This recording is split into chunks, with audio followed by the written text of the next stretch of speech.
Hi everyone and welcome to our YouTube channel target for IQ. आज इस video में हम पढ़ेंगे स्पेसिफिक रिलीफ एक्ट का सेक्शन 7 और सेक्शन 8। देखिए, सेक्शन 7 बात करता है recovery of the specific movable property. हमने देखा था सेक्शन 5 जो है वो बात करता है recovery of the specific immovable property. देखिए, recovery of the specific immovable property, और सेक्शन 7 बात करता है recovery of the specific movable property. अब इसमें दिया है कि a person entitle to the possession of the specific movable property may recover it in the manner provided by the civil CPC 1908। देखिए, person entitle to the possession, जो explanation section 5 में था बिल्कुल बस यहाँ पे भी वही एक्सप्लेनेशन होगा। अंतर ये होगा कि यहाँ पे मूवेबल प्रॉपर्टी है। मूवेबल प्रॉपर्टी का जिस पर्सन के पास बेटर टाइटल होगा वो उस प्रॉपर्टी के लिए एंटाइटल्ड होगा। ठीक है, अब यहाँ पे जो टाइटल की बात कर रहा है, जो पोजेशन की बात कर रहा है, ठीक है, वो इमीडिएट पोजेशन होना चाहिए। इसका मैं आपको फर्दर बताऊंगी कि इमीडिएट पोजेशन का क्या मतलब है। अगर आप देखिए, जैसे पोजेशन है, पोजेशन जो है वो दो तरीके से दिए जा सकते हैं। या तो जैसे मान लीजिए हमने अगर इसका एक्सप्लेनेशन 2 पढ़े, अ स्पेशल और temporary right to the present possession of the movable property is sufficient to support a suit under this section. यानी कि अगर किसी पर्सन के पास कोई स्पेशल या टेम्परेरी राइट है किसी प्रॉपर्टी के पोजेशन को लेके, तो वो भी इस सेक्शन के अंदर एंटाइटल है सूट फाइल करने का। अब स्पेशल और टेम्परेरी राइट कैसे क्रिएट होते हैं? देखिए, दो तरीके से हो सकते हैं। By the act of the owner. ठीक है, अगर मान लीजिए ओनर ने अपनी गुड को ले जाके, कोई ओनर है किसी मूवेबल प्रॉपर्टी का, उसको ले जाके बेलमेंट पे दे दिया या उसका पॉन कर दिया, तो उस केस में जो बेली होगा, ठीक है, बेलमेंट है तो जो बेली होगा या जो पॉनी होगा उसके पास यहाँ पे स्पेशल या टेम्परेरी राइट है। अब यहाँ पे बेली या पॉनी के पोजेशन से अगर कोई प्रॉपर्टी लेके जाता है या ज़बरदस्ती जो है बेली या पॉनी को जो है डिस्पोजेस कर देता है, तो सेक्शन 7 के अंदर वो एंटाइटल है सूट फाइल करने के लिए। यहाँ पे ओनर नहीं आएगा, क्योंकि यहाँ पे स्पेशल और टेम्परेरी राइट क्रिएट हुआ है ओनर के एक्ट से। ओनर ने यहाँ पे गुड्स को बेलमेंट पे दे दिया है, तो इमीडिएट पोजेशन यहाँ पे प्रॉपर्टी का किसके पास है? बेली के पास है। और अगर बेली के पोजेशन से कोई प्रॉपर्टी लेके भागता है या डिस्पोजेस करता है बेली को, तो यहाँ पे बेली का राइट है कि वहाँ पे वो सूट फाइल करे। इसको देखिए, इमीडिएट पोजेशन के लिए मैं आपको एक एग्जांपल समझाती हूँ। मान लीजिए ए ने कुछ अपनी जो है ज्वेलरी है वो बी को प्लेज कर दी। ठीक है, प्लेज कर दी। प्लेज का मतलब, एक सेकेंड, ए ने अपनी कुछ ज्वेलरी बी को प्लेज कर दी। ठीक है, प्लेज का मतलब, एक अगर मैं आपको सिंपल लैंग्वेज में समझाऊं सॉरी, प्लेज का मतलब जैसे इमूवेबल प्रॉपर्टी में जैसे प्रॉपर्टी मॉर्गेज की जाती है, वैसे मूवेबल प्रॉपर्टी में, इमूवेबल प्रॉपर्टी में मॉर्गेज होती है प्रॉपर्टी, वैसे ही मूवेबल प्रॉपर्टी में सिक्योरिटी के तौर पे प्लेज होता है। तो ए ने अपनी ज्वेलरी बी के पास प्लेज कर ली एज अ सिक्योरिटी। अब क्या होता है कि बी जो है, बी उस ज्वेलरी को सी को दे देता है। ठीक है, सी को दे दिया। अब बी ने, अब ए की प्रॉपर्टी है जो उसने बी को प्लेज की, बी ने उसको सी को दे दी। अभी ए ने अपनी सिक्योरिटी लौटाई नहीं है कि जिसके बदले उसने प्लेज रखा था, ज्वेलरी दी और बी से कुछ पैसे लिए। ए ने वो पैसे अभी बी को रिटर्न नहीं किए, तो ए डायरेक्टली जब तक वो पैसा बी को नहीं देता है, जो सिक्योरिटी के तौर पे उसने ज्वेलरी रखा था जिस पैसे के लिए, जब तक वो पैसा नहीं चुकाता है तब तक ए जो है सी के अगेंस्ट सूट फाइल नहीं कर सकता। ये कह गए कि भाई मेरी प्रॉपर्टी सी कैसे ले लिया, हमें अपनी प्रॉपर्टी का पोजेशन चाहिए। अगर तुम्हें अपनी प्रॉपर्टी का, ए को अपनी प्रॉपर्टी का पोजेशन चाहिए, तो पहले उसे जो सिक्योरिटी, जो पैसे उसने बी से लिए थे ज्वेलरी के बदले, वो बी को लौटाने होंगे। यहाँ पे वो डायरेक्टली सी को स्यू नहीं कर सकता, क्योंकि ज्वेलरी का जो इमीडिएट पोजेशन है वो बी के पास है। अगर सी जो है वो बी से ज़बरदस्ती प्रॉपर्टी लेके भागा होता, तो बी एंटाइटल होता सूट फाइल करने के लिए, क्योंकि यहाँ पे इमीडिएट पोजेशन बी के पास है।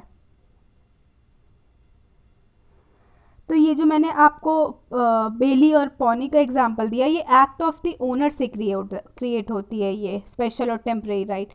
एक और तरीका है जैसे स्पेशल और टेम्परेरी राइट क्रिएट होती है, जैसे मान लीजिए फाइंडर है, कोई लॉस्ट गुड रोड पे पड़ा है, ठीक है, तो उसको जो फाइंडर उठा लेता है, जो भी फाइंडर होगा, उस केस में जो फाइंडर होता है उस गुड्स का, वो उसके पास स्पेशल राइट होता है उस प्रॉपर्टी के पोजेशन के लिए। अब उसके पोजेशन से कोई प्रॉपर्टी जो है लेके अगर भागेगा, तो यहाँ पे जो भी फाइंडर ऑफ द गुड होगा वो एंटाइटल्ड होगा कि वो उस पोजेशन के, उस प्रॉपर्टी के पोजेशन के रिकवरी के लिए इस सेक्शन के अंदर सूट फाइल कर सके।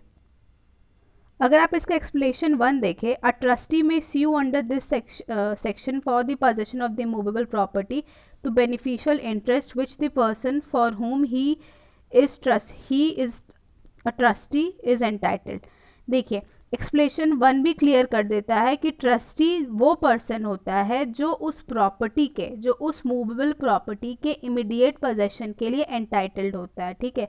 और अगर यहाँ ट्रस्टी से कोई प्रॉपर्टी लेके भागता है या ट्रस्टी को डिस्पोसेस करता है उस प्रॉपर्टी से, तो यहाँ पे ट्रस्टी जो है इस सेक्शन के अंदर उस मूवेबल प्रॉपर्टी के रिकवरी के लिए सूट फाइल कर सकता है। अब अगर हम इसका लिमिटेशन पीरियड देखें सूट फाइल करने के लिए, तो आर्टिकल 19(1)(b), एक second, article 19(1)(b) of the limitation act 1963 3 साल का पीरियड देता है। जिस दिन से प्रॉपर्टी रॉन्गफुली ली गई है उस दिन के बाद 3 साल तक का टाइम पीरियड है इस सेक्शन के अंदर सूट फाइल करने के लिए। तो ये था आपका सेक्शन नंबर 7। अब हम सेक्शन नंबर 8 देखते हैं। अब देखिए सेक्शन 8 बात करता है liability of the person in possession not as owner to deliver to persons entitled to immediate possession. देखिए इस सेक्शन में कहता है, मान लीजिए कोई पर्सन है, उसके पास किसी पर्टिकुलर आर्टिकल, ठीक है, कोई पर्टिकुलर आर्टिकल, कोई मूवेबल प्रॉपर्टी है, उसका पोजेशन है या कंट्रोल है किसी भी प्रकार से, और वो उस प्रॉपर्टी का, उसके पास पोजेशन तो है मगर वो उसका ओनर नहीं है, तो यहाँ पे उसको कंपेल किया जा सकता है कि वो उस प्रॉपर्टी को ही, स्पेसिफिकली टर्म यूज हुआ है कि मे बी कंपेल्ड स्पेसिफिकली, तो वो उस प्रॉपर्टी को ही जो उसके पोजेशन में है उस प्रॉपर्टी को ही डिलीवर कर दे उस पर्सन को जो एंटाइटल्ड है, ठीक है।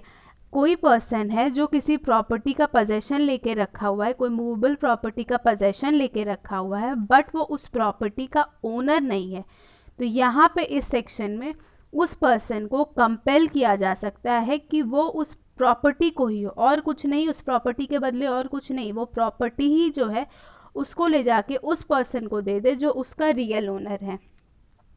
और यहाँ पे कुछ कंडीशन दी गई हैं कि किस केसेस में उस पर्सन को, किस पर्सन को जो है वो कंपेल किया जा सकता है। पहला है कि मान लीजिए जो डिफेंडेंट है, जिसके अगेंस्ट सूट लाया गया है कि उसने कोई प्रॉपर्टी अपने पास ज़बरदस्ती रखी हुई है और वो उसका ओनर नहीं है, अगर डिफेंडेंट जो है वो एजेंट है या ट्रस्टी है प्लेंटिफ का, जैसे मान लीजिए प्लेंटिफ का ट्रस्टी है और वो प्लेंटिफ की प्रॉपर्टी का देख रेख करता है, यहाँ पे वो ट्रस्टी है, वो इमीडिएट पोजेशन तो रखता है मगर वो ओनर नहीं है, ओनर तो प्लेंटिफ है, तो अगर यहाँ पे वो उसका ओनर है, नहीं है ट्रस्टी, सिर्फ उसकी देखरेख करता है, तो यहाँ पे ट्रस्टी को या कोई अगर प्लेंटिफ का कोई एजेंट है तो उसको कंपेल किया जा सकता है कि वो उस प्रॉपर्टी का पोजेशन रियल ओनर को यानी कि प्लेंटिफ को दे दे।